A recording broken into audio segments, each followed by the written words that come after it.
Bonjour tout le monde, s'il y en a des gens qui voudraient recevoir la présentation en français, s'il vous plaît, juste levez les mains. Mes amis ici, everyone else can enjoy the English version, not as good, I'm gonna say it. That's why. Nous avons la meilleure démonstration ici. That's also a lie. She said she has the best demo. That is false. I know, I'm pretty competition. Especially since the fact that we're actually going to be doing a fairly cool presentation for you today. We're going to be doing actually what's called a rate of fire. So it's going to be firing in a few different ways that you would typically see at our other demonstration hours. So when the squad does come over, I'm going to be explaining the fashions in which they are firing and why they're important, kind of the differences between what you would typically see or what you typically imagine for this time period and what they're going to be demonstrating for you here today. So first things first, before we see them come out, we should probably learn kind of, what they're going to be doing and what weapon they are using. This right here is the Shortland pattern tower footlock smoothbore muzzle-loading musket. Kind of a mouthful. As humans, we typically do like to make our lives just the slightest bit more simple, right? So that's why it's more typically referred to as the brown bess for the color of the lock, the stock, and the barrel. Supposedly, bess comes from a Dutch word boos, which means iron shooting tube, which is the most apropos description of this weapon that you will find anywhere. Because that truly is what it is. It is an iron shooting tube. Smoothbore means that what you see on the outside is the same on the inside. So there's none of that kind of spiral staircase, if you will, that's cut in the middle that gives you that rifling. And keyword, there is a big difference between a musket and a rifle, mainly just being that kind of helical or that spiral staircase that's cut on the inside of the metal to help give it that accuracy. So now that we know what this is, named, we can learn how to use it. And keeping in mind when I am talking about any of the detriments or any of the movements that I'm talking about with this weapon here, that it accounts for every single thing that any of the other major armies of this time period are facing as well. So for the British, the Americans, the Prussians, you name it, French, everyone is going to be suffering from the same issues. And advantageous reasons why they would be using it as well. So, we're going to bring it up to the shoulder, which if you will is kind of the neutral of the soldier, meaning just like your neutral of the car, this is the neutral of the soldier, meaning that they can get from point A to point B in really any command that's going to be thrown their way once it's up here. So the first things first is there's going to be a very long preparative and a very short executive for the platoon loading exercise. Typically it goes, squad will perform the platoon loading exercise with blank cartridge, and then on prime and load, that's when they actually are snapping into action and bringing the weapon up in front of their face, underneath their armpits, and flipping open the prison, which exposes the pan. The pan, if you will, is kind of like a little spoon that's on the side of the lock here, which holds serves to hold, that's the word that I meant to use, my apologies, serves to hold the prime that we're about to pour in there. Now typically if I was a regular soldier, so a private, a lance corporal, or a corporal, I would have a black box on my backside called a cartouche, and when I come around, you definitely be able to see it. It's really a very bright thing. So I'm going to cheat a little bit, reach into my pocket instead, and reach out one round. And that's what they would be grabbing out of their cartouche. This is about 120 grains of double fine black powder, which is the same amount of powder that they would have been using historically. And just like it would have historically as well, blue means blank, and a white meant it was a live round. So we find a 68 to a 72 caliber soft lead ball tied onto the inside of this right here. So truly not much different than the cartridges that you would find today at Walmart or Bass Pro, anything like that, those major box stores where you can buy those shells. So historically, you would have that ball, then it would be tied off, and then the rest of the prime would be poured. Today you would have that priming cap on the top and the rest of the ammunition at the bottom of that cartridge, right? So the next step is actually to rip the top off, pour a little bit of prime into that pan, and shut the frizzen. Now the frizzen is important for two reasons. The first one being that it actually serves to hold that prime that I've just poured in place when I go to do the next step, which is casting it up. So bring it to black sand and dropping it down onto the ground. And the other reason why it's important is that without the frizzen, you wouldn't actually be able to create the sparks necessary to detonate the charge that you've poured down the barrel. Because the flint, which is that sharpened stone that you see held in the jaws of the hammer, is actually going to be flying forward fast enough that it scrapes little bits of that hardened steel that the frizzen is created from, and hopefully those are going to be dropping into that pan and detonate the prime, which is going to travel through a tiny hole called a touch hole and detonate the charge that we've poured down the barrel. Which brings me to the next step. So after we've casted our weapon about, we're going to pour the rest of the paper, the powder, and the ball down the barrel, withdraw our ramrod, and ram down the cartridge. Two taps, really just trying to make sure that everything is pushed down to the bottom at a centralized location to boost the chances that this weapon is going to go off. And I'll touch about the misfire rate in just a moment. So you tap, withdraw your ramrod, and reseat it. The next step is actually to tap the ramrod before you bring it back up to the shoulder. As smart as it may seem to create shish kebabs of those across the battlefield, it would make it quite awkward because you'd have to actually run across that battlefield and figure out which one's yours to take it back to be able to reload and to be able to clean your musket. So if you didn't have your ramrod with you, you've almost rendered this weapon completely useless. So we brought it back up to the shoulder, and that's going to indicate to your NCO, so anyone with a stripe who's going to be commanding you, that you've actually completed that entire loading sequence and you're ready to fire exactly one shot. So all of those steps have to be done every single time you want to fire one shot. Now the rifle is slightly different in that it would be very similar movements. The only really big difference is that they would actually be loading in between their legs, because you actually need a lot of pressure to be able to load that weapon, because you're actually using the same size caliber ball to the same size caliber of that weapon. So typically, for example, if you're having a typical hunting rifle, it would be a 45 caliber ball and a 45 caliber barrel. So you would have a little hammer on top on your side, and you actually have to hammer that in so that it fits into those helical grooves and is actually going to be forced down those spirals, which gives it the accuracy. Just for example, the rifle is accurate in this time period for up to about 300 yards, so we all would have entered from at that front gate to where you're sat right now. That's about 300 yards. This baby right here in my hands, unfortunately, only good for about roughly, that prime spot they say is roughly about 75 yards. So roughly where I'm stood, to that palisade ball over there. If there's a man-sized target standing there, I'm aiming center of mass, I've loaded my musket, I will hit it 8 or 9 times out of 10. However, even though I'm going to be aiming center of mass, I'm almost never going to be hitting it center of mass. Because, like I mentioned, it's a 68 to 72 caliber soft lead ball. However, the barrel of my musket is about a 75, so there is quite a lot of play on the inside. By the time it exits the muzzle, it can really go in any direction. If you go to the maximum effective distance of the weapon, which is about 100 to 150 yards, I could miss up to 9 foot in any direction. And just for an example, for a more modern kind of example, would be missing almost an entire soccer net's worth. So if you're standing in the middle of the soccer net, I could miss from either side. So they're not necessarily the most accurate weapons, and unfortunately they're not necessarily the most reliable weapons in terms of when every time I pull the trigger, it's not always going to fire. They say that roughly about inherently when it's a perfect day, there's no wind, no rain, no humidity, nothing that you would imagine that would deter your musket from going off, there's about a 30 to 40% failure rate. And that could be really due to, like I mentioned, anything. If it's so windy that it's actually going to take those sparks completely out of the equation, I'm not even going to be able to start that detonation, that chain reaction that I'm hoping for to detonate the charge that I poured down the barrel. If it's rainy, it's going to render that powder completely inert into this really runny, goopy substance, this black powder kind of soup, if you will. If I've cleaned my musket too well, not even just kind of the inherent meteorological conditions, also the fact that maybe if I have too much oil, that's also going to render the powder inert, or if I haven't cleaned my weapon well enough, there's going to be a lot of that detritus building up, meaning that I'm not going to have any clean surfaces to be able to create those sparks I need to be able to detonate the charge. And those are just kind of the few inherent kind of unfortunate detriments of this weapon. But like I said, this is something that every major army at the time was dealing with. But how they made this effective, and why most major armies at the time here are using something like this, is they use something called linear tactics. So you're getting everybody, typically if it wasn't COVID, and which we are spaced out now just so we can maintain our safe distance, you would have everybody, all your soldiers, shoulder to shoulder, roughly 2 to 3 ranks deep. Here in North America, it typically would have been about 2 ranks deep. There really weren't too many that we could afford to have those 3 ranks. And the idea is that you can almost condense the amount of musket balls that are going to be shot off at one time in one place. You're going to be creating a literal wall of lead that's going to be traveling across that battlefield.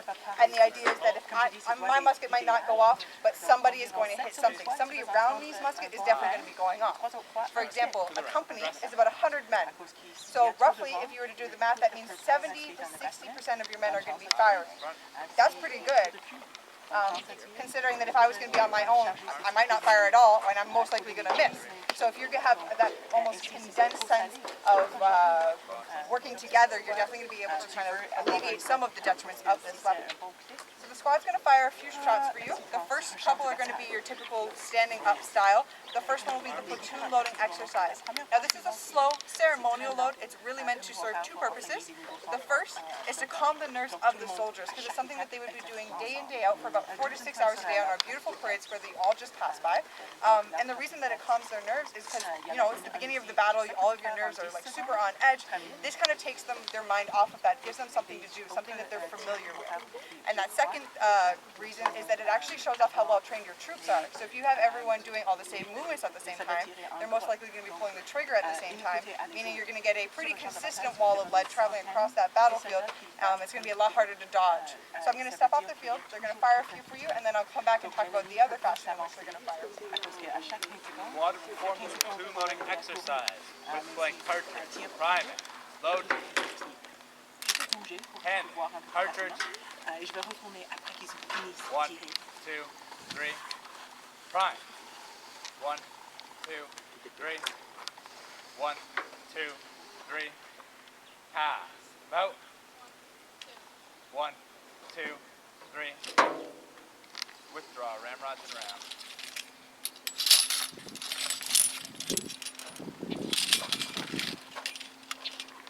For those of you who aren't the biggest fans of loud noises, I definitely recommend covering your ears for this first shot.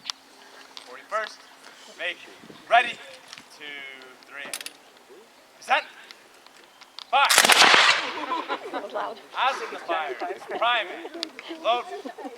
It always gets everyone the first time. It's great. I jumped at that. And that's what I have to stand next to in a field, and they're all going off down the line.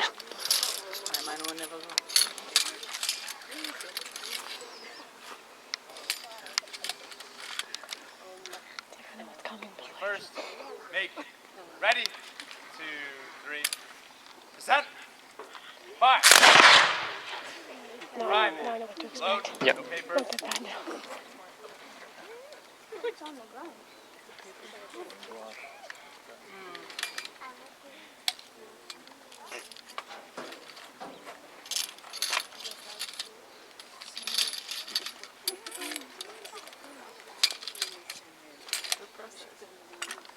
41st. Make. Ready. 2, 3. Present. Fire. Half cock shot, hand, shoulder out. It's a pretty good volley. You deserve a round of applause for the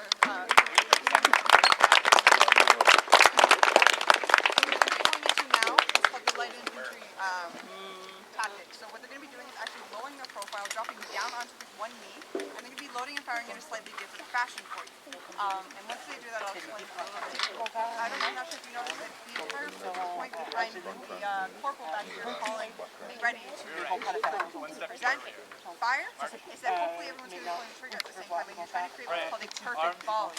And perfect volley is when you hear exactly one sound. It sounds like one musket going off, even though in this case we have 6 going off. Priming. Load. So now you can see that they have lowered that profile. They're going to be loading a little bit different, but I'll talk about it. I'll let them be the show for the moment.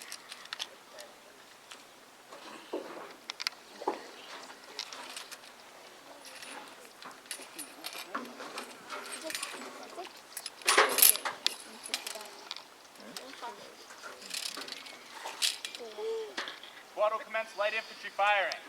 Front rank. Make. Ready. 2, 3.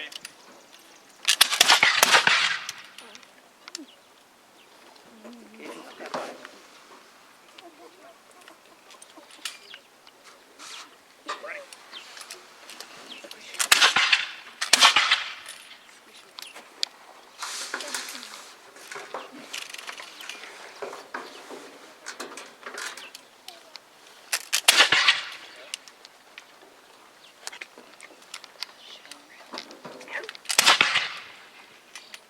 Ready.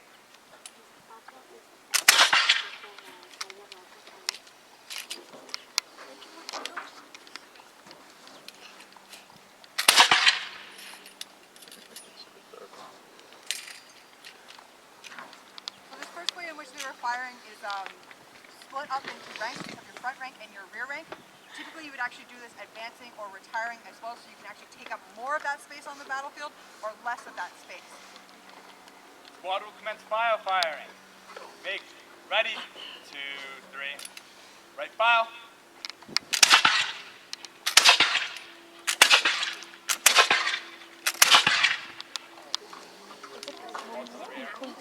Yeah. Ready. There is right now. It doesn't go that far. File. Yeah.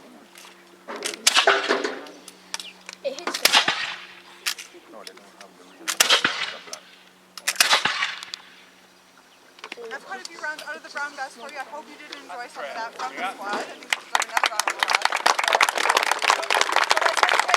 Required for you on their knee is by file. So there's really a way that you can get the most amount of musket balls traveling across that battlefield at a very consistent rate. The idea is roughly about every 2 seconds there's supposed to be a musket ball traveling across that battlefield.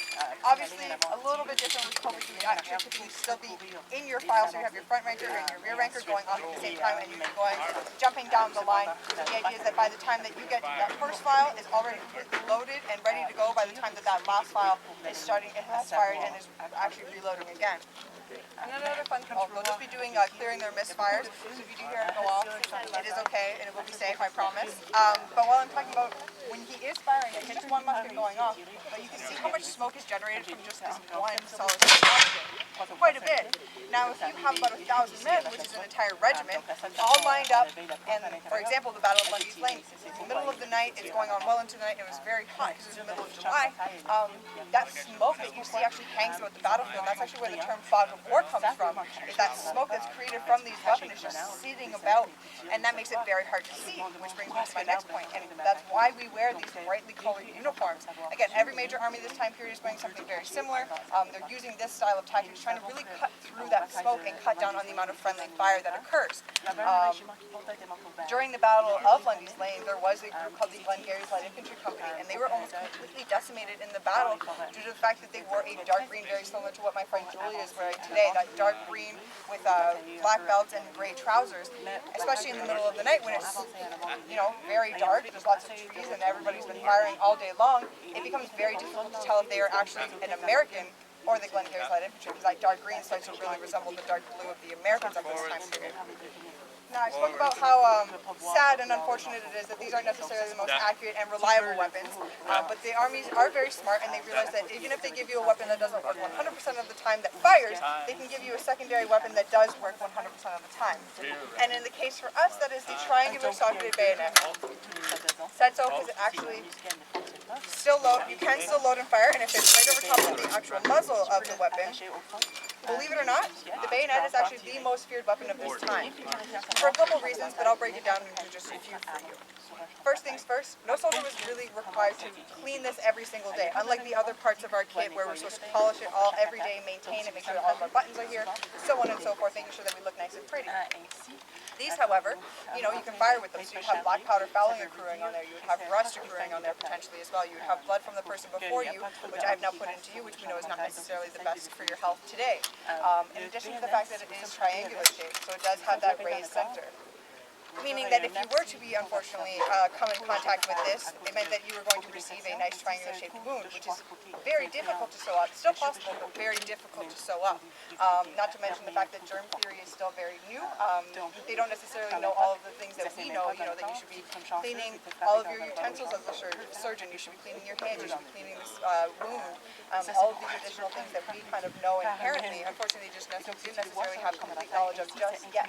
Meaning that surgery was kind of the scariest thing that you could encounter.